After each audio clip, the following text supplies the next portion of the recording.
The Vactor Dominion ruled 73 star systems.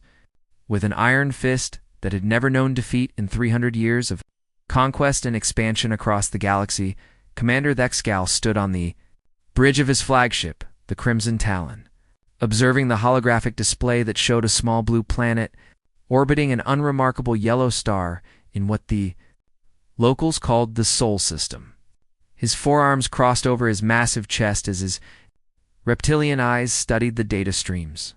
Flowing across the screens before him, the species that inhabited this world called themselves humans. And according to the scout reports, they'd only recently developed faster-than-light travel technology, primitive and weak. The reports concluded the Exgol had overseen 47 successful planetary conquests in his military career.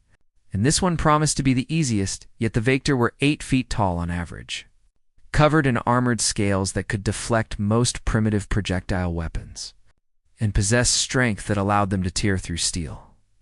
Bulkheads with their bare hands, their warrior culture had refined combat into a brutal art form, where only the strongest survived and the weak served or died. Every species they encountered had either submitted after witnessing Vector might or been crushed beneath it. The humans would be no different.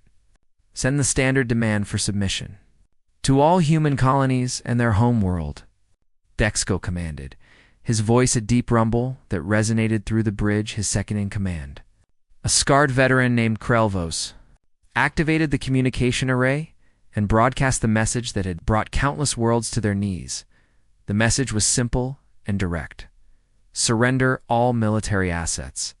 Accept Vector governance, provide tribute and resources and labor, or face total annihilation. Nexgol expected the usual responses he had seen so many times before: panic, desperate negotiations, perhaps a token resistance that would collapse within hours of the first battle. Instead, what came back from the human colony world of New Johannesburg was a single word transmitted on all frequencies.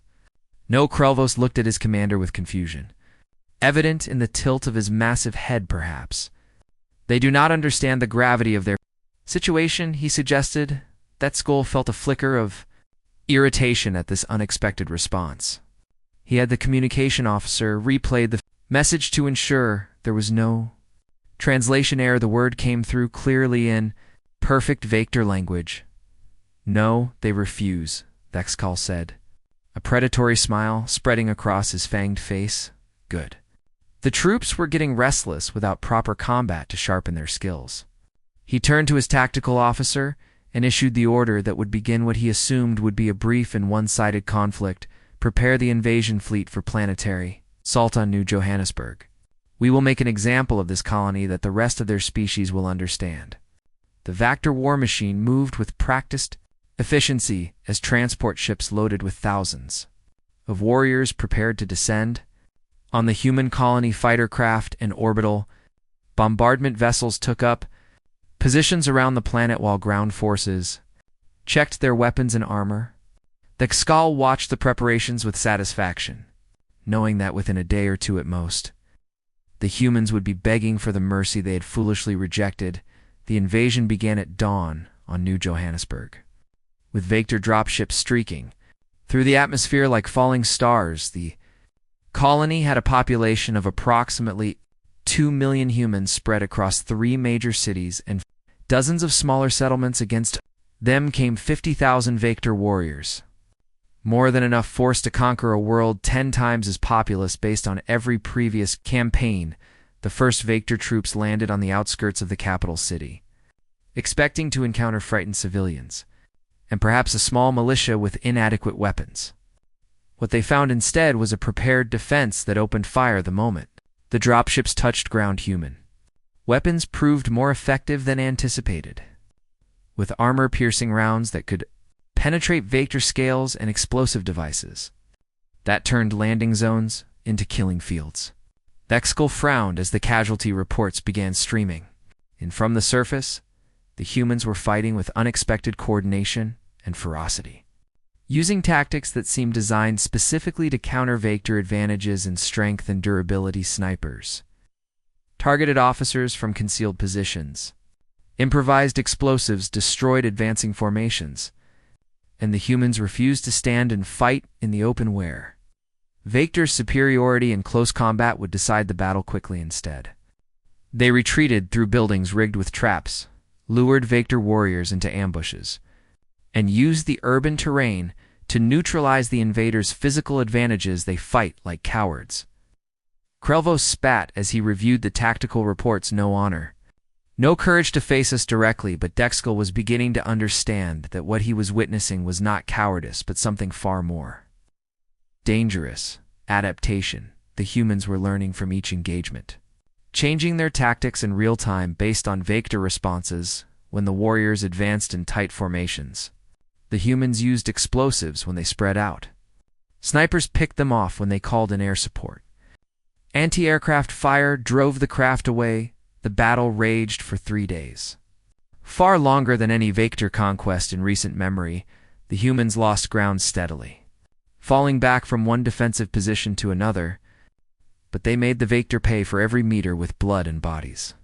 Civilian miners used industrial equipment as improvised weapons. Medical personnel armed themselves and fought alongside soldiers. Children as young as 12 were found among the defenders, their small hands clutching weapons that seemed too large for them. On the 4th day, Dexkel stood in the ruins of New Johannesburg's central square. Surrounded by his warriors and the bodies of thousands of dead humans, the colony had fallen. But the victory felt hollow of the 50,000 warriors he had brought to this world. Barely 20,000 remained combative. Effective, the rest were dead, wounded, or traumatized by a level of resistance they had never encountered in decades of military service. A captured human commander, a woman with gray hair and eyes that held no fear despite the massive Vector warriors surrounding her, was brought before Dexkel. Your resistance has ended, he told her. Expecting the defeated acceptance he had seen in every conquered species, she looked up at him with those fearless eyes and spoke words that would haunt him for the rest of his life. This wasn't resistance, Commander. This was a demonstration. You wanted to conquer humanity, so we showed you what that would cost. Every world, every city. Every human will fight exactly like this. Do the math and ask yourself if your dominion can afford the price. Dexkel felt something he had not experienced in his entire military career: doubt. The High Council of the Vector Dominion gathered in their grand chamber on the throne world of Victaris, a massive hall built from the bones of conquered species and decorated with the banners of defeated civilizations. Supreme Commander Dexkel stood before them, his armor still bearing scorch marks from the battle on New Johannesburg. As he delivered his report on the human campaign, the council listened in silence as he described the casualty rates, the unexpected tactics, and the disturbing ferocity with which the humans had defended their colony world. When he finished, the eldest council member, Ancient Vertex, leaned forward on his throne carved from obsidian and spoke with a voice that carried the weight of 2 centuries of conquest. You've lost 30,000 warriors, taking a single colony world with 2 million primitives. It was not a question, but a statement of fact that carried an implicit accusation of incompetence. Sethical met the Ancient's gaze without flinching, something that caused a ripple of surprise through the assembled council. The humans are not like any species we have countered before, he said. Choosing his words carefully, they possess a capacity for violence and a refusal to acknowledge defeat that exceeds anything in our experience. They fight as if death itself is merely an inconvenience rather than an ending. Another council member, War Master Drakethan, slammed one of his 4 fists on the armrest of his throne. Excuses from a commander who has grown soft. He snarled, perhaps you have forgotten what it means to be Vector. To conquer without mercy or hesitation. The accusation of weakness stung. But Dexkel had survived 300 years of Vector politics by knowing when to push back and when to accept criticism. I offer no excuses, War Master. Only observations that may save Dominion lives in the conflicts to come. The humans have analyzed our tactics, studied our physiology, and developed countermeasures with a speed that suggests either prior preparation or remarkable adaptability. Ancient Vertax raised a hand to silence the brewing argument between the 2 warriors regardless of the reasons. The fact remains that we have suffered losses on a scale not seen since the Thrakener Rebellion 200 years ago. This cannot stand unanswered. We will send reinforcements to crush these humans and demonstrate to the galaxy that challenging the Dominion leads only to extinction. The decision was made swiftly. As was the Vactor way, a fleet 5 times larger than the initial invasion force would be assembled and sent to human space with orders to conquer every human world and drag the species into submission or oblivion. Meanwhile, in the Sol system, humanity was not idle in the face of the approaching storm. News of New Johannesburg's fall spread through human space like wildfire. But instead of creating panic, it ignited something far more dangerous: unity. For the first time in recorded history, every human government, corporation, and independent colony put aside their differences and united under a single military command structure. The Battle of New Johannesburg had bought them time with the blood of 2 million colonists, and humanity intended to use every second of that time to prepare moral. Sarah Chen stood in the command center of Earth's orbital defense network, studying the projections of Vactor fleet movements that intelligence had pieced together. From scoutship observations and signals intercept, she was a small woman by human standards, barely 5.5 feet tall, with graying hair tied back in a practical bun and eyes that had seen too many battles in humanity's various internal conflicts. Now those conflicts were forgotten, replaced by a singular focus on survival against an enemy that had underestimated them once and would not make that mistake again. They're sending approximately 250,000 warriors based on the size of the fleet assembling at their forward staging area. Her intelligence officer reported estimated time to reach the outer colonies is 6 months. 6 months to turn every human world into a fortress, to train every able-bodied person in basic combat, to develop new weapons and tactics based on what they had learned from New Johannesburg's last stand. Sarah pulled up the tactical database, containing every scrap of information gathered from the brief war, analyzing Vactor's strengths and weaknesses with the cold calculation that had made her one of humanity's most respected military minds. They rely on physical superiority and intimidation, she said to her assembled staff officers. They expect enemies to break when faced with their strength. What they don't understand is that humans have been fighting and killing each other for thousands of years. We've refined warfare into an art and a science, and we've never met an enemy we couldn't figure out how to defeat. The preparations began immediately across every human world. Civilian infrastructure was militarized with brutal efficiency as factories that once produced consumer goods retooled to manufacture weapons, armor, and ammunition. Mining colonies became trap-filled fortresses where every tunnel and cavern could become a Kills Niagara Coastal. Worlds planted explosive devices alongside crops, ready to turn fertile fields into no man's lands. But the most significant change was in the human population itself. Volunteers flooded recruitment centers, driven by rage at New Johannesburg's fate and determination to prevent the same thing from happening to their own homes. Survivors of New Johannesburg, including the gray-haired commander who had spoken defiantly to Vexcale, toured human worlds, sharing their experiences and teaching others the tactics that had made the UCH Vactor pay so dearly. Among the trainees was a young man named Marcus Webb, a mining engineer from the outer colonies who had never held a weapon before the Vactor arrived. He stood in a training facility on Mars, learning to field strip a rifle while his instructor, a veteran of New Johannesburg, barked orders and corrections. The Vactor are stronger than you, faster than you, tougher than you, the instructor shouted, so you don't fight them on their terms. You fight smart, you fight dirty, you use every advantage you can create, because they expect you to break, and when you don't, when you keep coming back, no matter how many times they knock you down, that's when fear starts to creep into their cold-blooded hearts.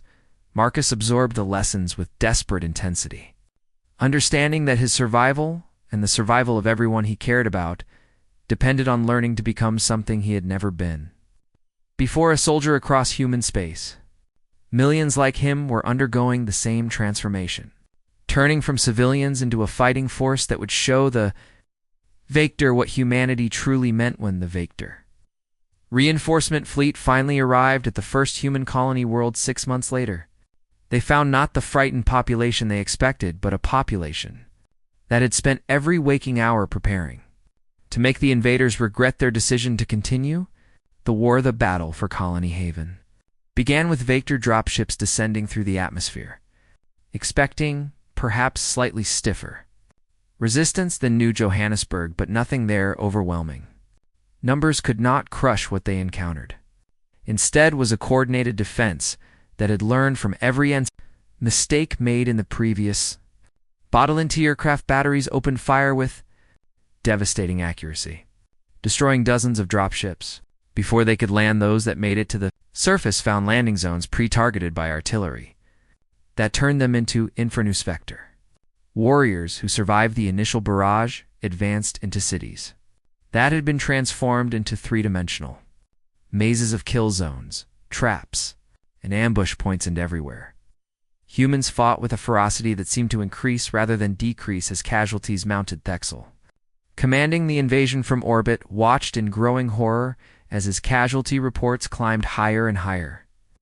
The humans were using tactics he had never seen before: suicide drones, chemical weapons designed to exploit Vector respiratory weaknesses, sonic weapons that disrupted their sensory organs, and worst of all, psychological warfare that played on Vector warrior culture in ways that sowed confusion and doubt. They are learning faster than we can adapt, Krelvos said quietly.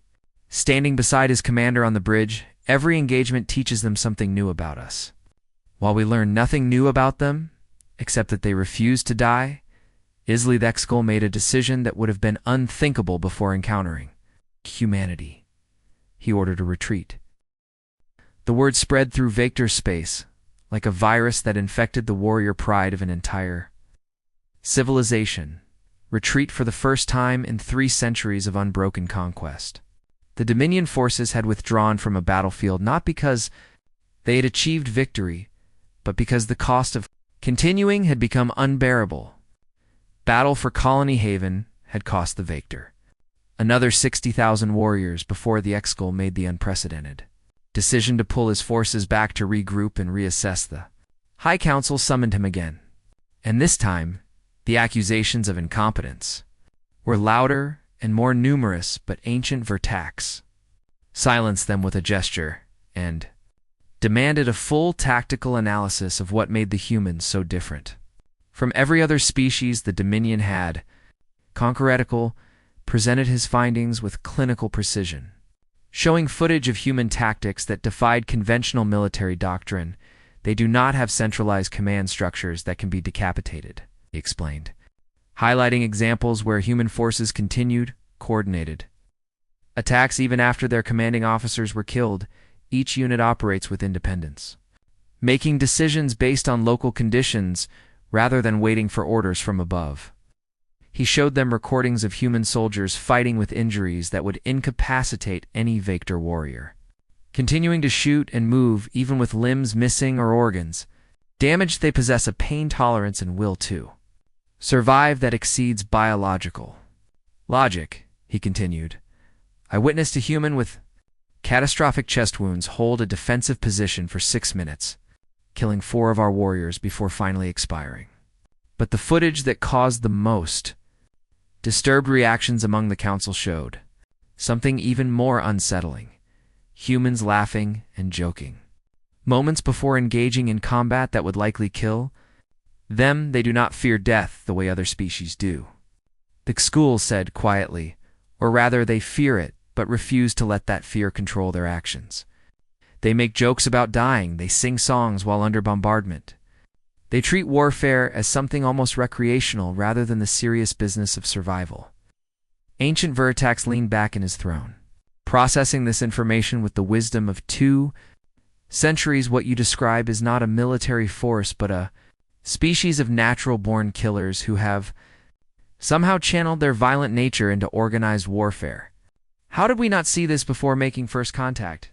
The answer came from the Dominion's Xenanthropology division, which had been studying human history and culture since the initial invasion. Chief researcher Milrax presented his findings to the council, painting a picture of humanity that explained everything and terrified everyone who heard it. humans evolved on what they themselves call a death world, Milrax began, displaying holographic images of Earth's ecosystem. Nearly every other organism on their planet evolved to be either poisonous, venomous, or capable of killing humans through physical strength. In response, humans developed not superior physical attributes, but superior cognitive abilities. Focused on problem-solving and pattern recognition, he showed examples of Earth's predators: saltwater crocodiles, polar bears, venomous snakes, and spiders. All creatures that could kill humans easily in direct confrontation rather than evolving armor or claws or venom.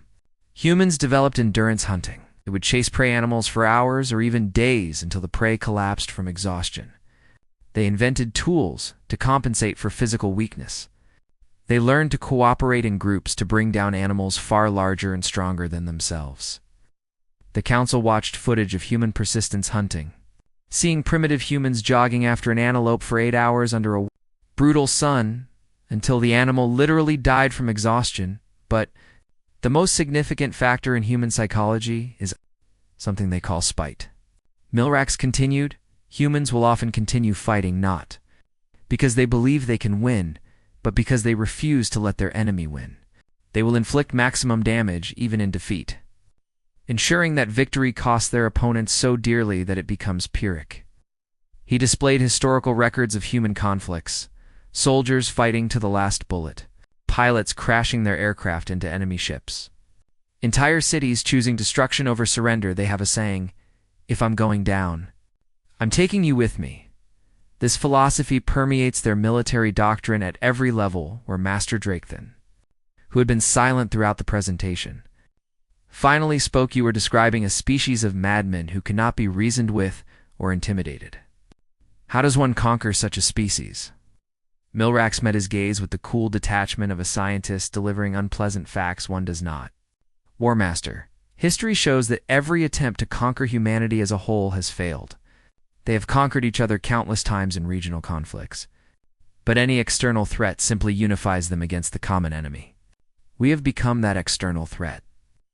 The implications hung in the air like a dark cloud over the assembled council. The Vector Dominion, which had built its empire on the principle that sufficient force could overcome any resistance, had encountered a species for whom force only hardened resolve. Meanwhile, in human space, the military was developing doctrines specifically designed to exploit. What they now understood about Vector psychology and tactics stood before a holographic battle simulation. Demonstrating new strategies to her senior staff, "The Vector expects us to fight defensively because we're weaker," she explained. "Manipulating the hologram to show fleet movements, so we're going to attack?" The plan was audacious to the point of insanity. A human carrier group would engage a Vector battle fleet in open space, where the Vector advantages in ship armor and weapons would normally guarantee their victory. But the humans had developed a new tactic based on understanding Vector warrior culture. The human ships would broadcast a surrender signal at the moment when the battle seemed lost, something the Vector would accept because it confirmed their superiority. But the surrender was a deception hidden. Among the surrendering crew would be Special Forces soldiers trained for zero-gravity combat, and the moment Vector boarding parties came aboard to take formal possession of the human ships, those hidden soldiers would emerge and turn the battle into close-quarters shipboard combat, where human adaptability and dirty fighting tactics gave them the advantage. The plan worked with devastating effectiveness. The Vector battle fleet accepted the surrender of 3 human carriers, sent boarding parties aboard, and found themselves fighting for their lives in narrow corridors, where their size and strength became disadvantages within hours. The humans had captured all 3 Vector capital ships, turned their weapons on the rest of the fleet, and won a victory that military analysts would study for generations. But the most shocking incident came from the agricultural colony of New Kansas, where colony governor Martha Reynolds faced an impossible choice. Vector fleet had surrounded her world and demanded immediate surrender, or face orbital bombardment that would kill millions. Reynolds looked at the Vector commander on her view screen and spoke with calm certainty, "You can bombard us from orbit, and we'll die fighting on the ground. or you can land and try to take us. And we'll die fighting in the streets. Either way, we're going to die. But here's what you need to understand. We've rigged our fusion reactors to overload. And we've loaded every evacuation ship with explosives. You want this world. You're going to get it as a radioactive wasteland after we ram every ship we have into every ship. You have the Vector commander. Recognizing the same spite-driven determination that Milrax had described, chose to withdraw rather than accept the mutual destruction that Reynolds promised when word of Reynolds' defiance reached other human colonies. She became a symbol of the new human philosophy, survival at any cost. Victory if possible, but if victory was impossible, then make the enemy wish they had never started the fight in the first place, the Vector Dominion. Facing mounting casualties and psychological damage to its warrior culture, did something it had never done in 300 years. It requested neutral mediation for peace talks. The neutral station Harmony floated in space at the border between Vector and human territory. A massive construct built by the Galactic Concordance specifically for mediating disputes between spacefaring species. Station's conference chamber had hosted peace negotiations for hundreds of conflicts over the past millennium, but never had it seen a gathering quite like this. Representatives from 17 different galactic civilizations sat in the observation gallery, invited by the Concordance to witness and provide counsel for negotiations between the Vector Dominion and humanity. Their presence was unusual, but deemed necessary given the implications of this conflict for galactic stability. Vector had never before agreed to negotiate with anyone, and the fact that they were doing so now sent ripples of shock and speculation through known. Space Ambassador David Chen entered the chamber from the human delegation's entrance. A lean man in his 60s, wearing simple diplomatic attire that contrasted sharply with the ornate armor of the Vector representatives across the chamber, he carried himself with quiet confidence, showing neither fear nor aggression as he took his seat at the negotiating table on the opposite side. Commander Thexkull led the Vector delegation, his massive form dwarfing the furniture designed for average-sized species. Ancient Vertax had personally chosen Thexkull for this role, reasoning that the commander's direct experience fighting humans made him the best qualified to negotiate with them. The mediator, a being from the insectoid Clithrax hive mind, called the session to order with a series of clicking sounds that the translation matrix converted to all present languages. We gathered to discuss terms for cessation of hostilities between the Vector Dominion and the human collective. The mediator began before formal negotiations commence. Both parties have agreed to share intelligence and analysis of the conflict to establish common understanding. What followed was a presentation that would fundamentally change how every species in the galaxy viewed humanity. The Vector military analysts displayed casualty figures, tactical assessments, and recorded footage of human combat operations.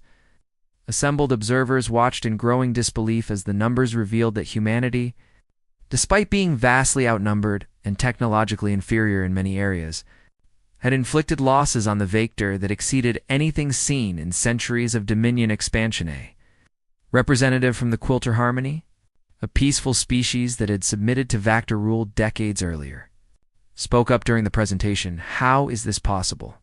The Vector are the most fearsome warriors in known space. We had no choice but to surrender when they arrived at our worlds. Ambassador Chen smiled with grim amusement. You surrendered because you're sane, he said simply. You performed a rational cause-benefit analysis and concluded that the price of resistance exceeded the cost of submission.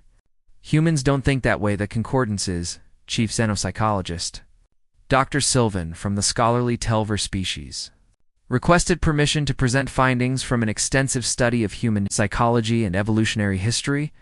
What she revealed shocked everyone present, including many of the human delegation, who had never considered their own species.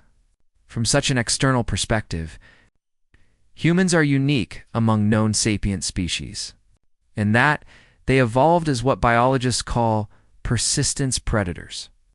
On an unusually hostile world, Dr. Sylvan began, displaying comparative data on various species.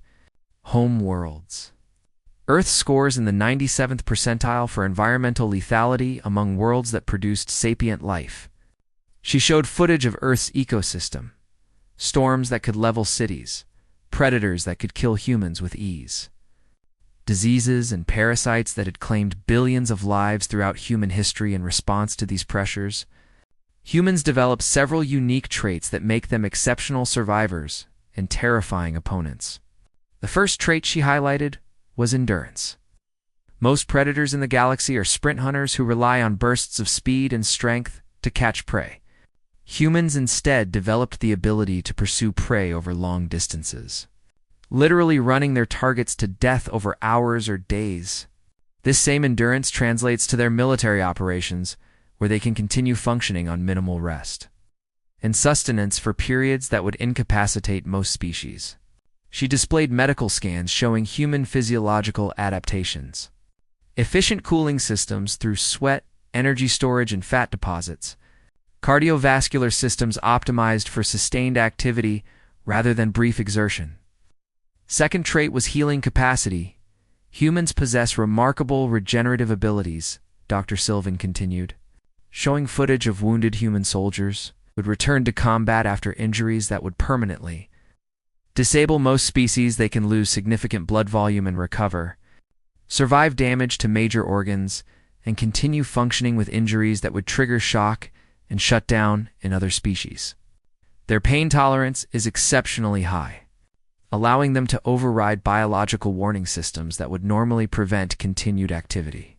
But the third trait was what truly disturbed the assembled observers: creativity and violence. Humans have been fighting and killing each other for their entire history as a species, the xenopsychologist explained, her voice taking on a somber tone. They have invented thousands of ways to kill, from simple clubs and spears to weapons that can destroy entire planets. Warfare is deeply embedded in their culture, language, and psychology. She showed examples from human history: ancient battles, medieval sieges, industrial age wars, nuclear exchanges that nearly destroyed their own civilization. They study warfare as both art and science. They write books about it, teach it in schools, create simulations of it for entertainment. The average human civilian knows more about military tactics than most trained soldiers and other species are representative from the Zintari collective, a species known for their philosophical nature. Asked the question everyone was thinking: are you suggesting that humans are inherently violent and unable to coexist peacefully? Ambassador Chen answered before Dr. Sylvan could respond. We're suggesting that humans understand violence intimately because we've been practicing it on each other for millennia. We know every trick, every tactic, every psychological pressure point. And when someone like the Vector shows up expecting us to fold because they're bigger and stronger, they're dealing with a species that has fought opponents exactly like them thousands of times throughout our history.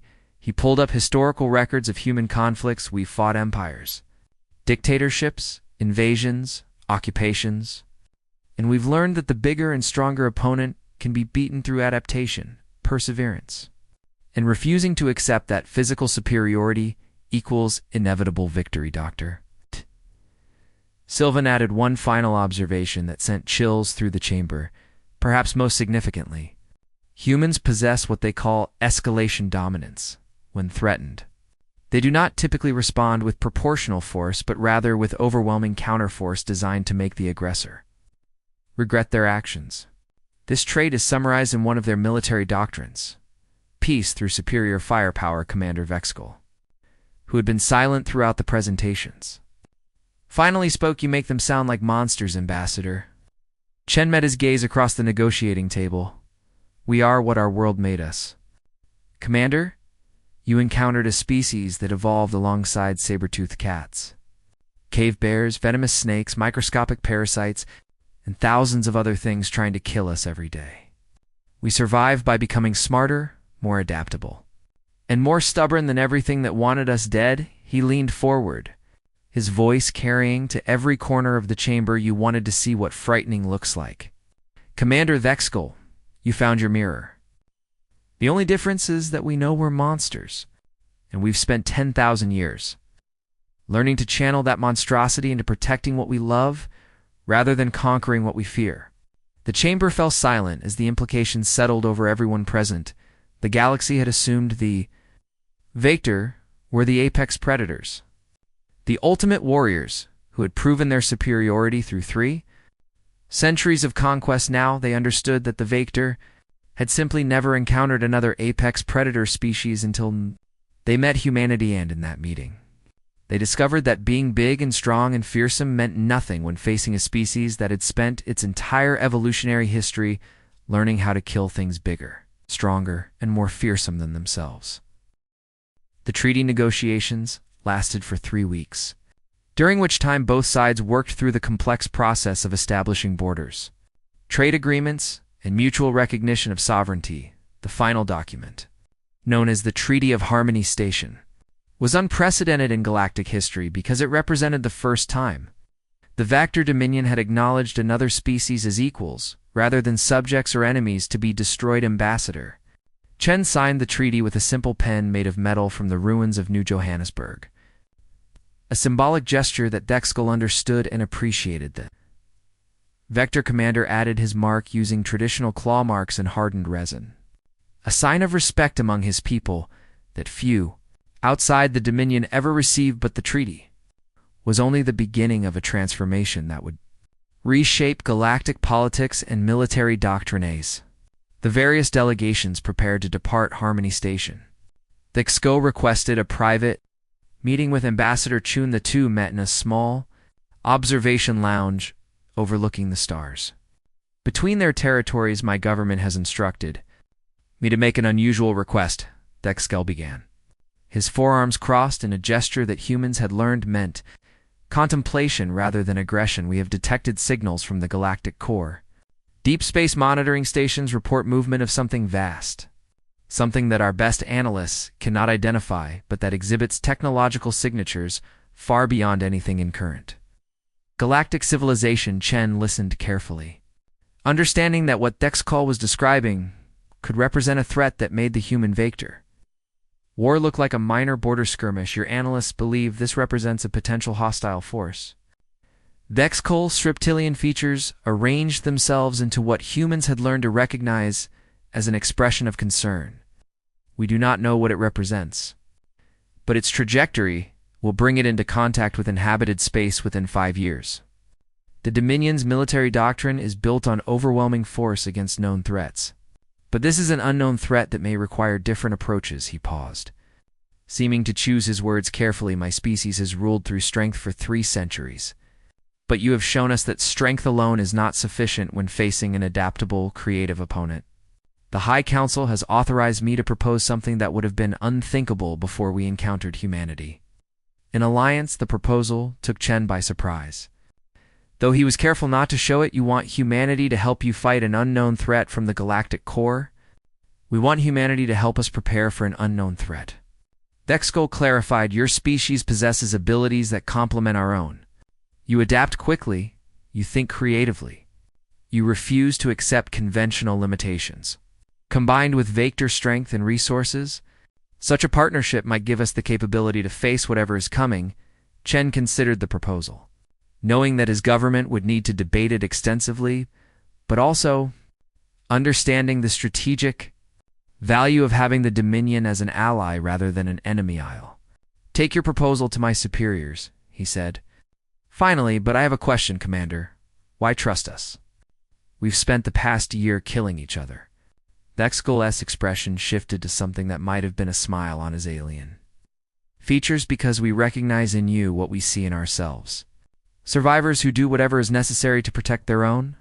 The difference is that you have learned to survive through adaptation, while we learned through domination. Perhaps it is time the Vector learned new lessons. 3 months later, the first joint human-Vector military exercise took place in neutral space, observed by representatives from the Galactic Concordance and numerous other species who were fascinated and terrified by the prospect of these two apex predator species working together.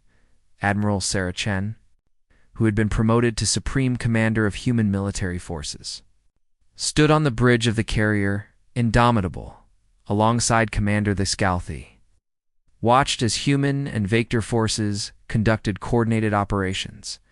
Combining Vector strength and firepower with human tactical flexibility and creativity, the results were impressive. And alarming in equal measure, your soldiers are learning our close combat techniques faster than I expected, Sarah observed as she watched Vector warriors training with human special forces instructors. Your instructors teach with patience and clarity. Vixgal replied, they do not look down on us for not knowing these techniques. They simply teach them as one warrior to another. It was true that the cultural exchange between the two species had proceeded more smoothly than anyone anticipated. Human soldiers appreciated Vector straightforward honesty and warrior ethos, while Vector warriors respected human creativity and refusal to give up. Friendships were forming between former enemies, built on mutual respect earned through combat. Marcus Webb, the former mining engineer who had become a soldier, found himself assigned to a joint unit with a Vector warrior named Kreshdalf. Pairing had been awkward at first, but they had discovered a shared dark sense of humor about the absurdity of war and a mutual appreciation for practical jokes that baffled their respective commands. I fought your kind on Colony Haven, Kreshdal said one day during a training break. You humans are insane. I shot one of your soldiers 3 times, and he kept fighting until he ran out of ammunition. Marcus grinned at the memory of the battle. He had survived through luck and determination, I remember, thinking the same thing about your kind. When I saw a Vector warrior tear through a concrete wall to get at our position, insane must be a universal trait among people who choose to be soldiers. Their conversation was interrupted by an alert that sent both scrambling to their stations. The signals from the Galactic core had intensified, and long-range sensors were detecting something that defied easy categorization in the Indomitable's bridge.